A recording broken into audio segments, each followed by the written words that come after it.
Okay, meron tayong unbox guys. Ay, galing to sa Shopee. Hindi to akin, ito sa anak ko na pinili.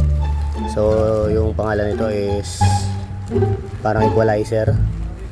So punitin muna natin. Parametric equalizer pala yung tawag sa kanya. So unti-unti natin i-open para in case of emergency pwede natin mabalik. I-open muna natin siya ng unti-unti. So maganda naman kasi naka bubble wrap naman siya. Okay, naka bubble wrap. So pwede naman to. Gagawin natin ulit tong car equalizer pala ito siya yung dating niya. So titingnan natin siya guys. So gagawa natin din siya ng pag naka na tayo. So bibilan pa namin ito ng mga tawag yan. So super kompleto naman siya. Pero ang tanong kung okay siya. So yun. Napakaganda guys.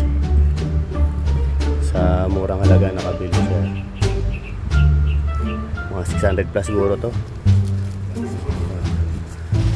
So yan guys. Gagawin lang natin to ng review pag ready na. So for unboxing pa lang to. So okay naman siya.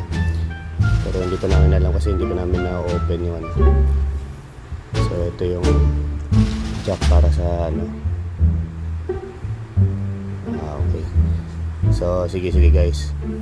See you na lang next time. At gagawa naman tayo ng next na nito for review kung maganda nga talaga siya. Thank you and bye bless.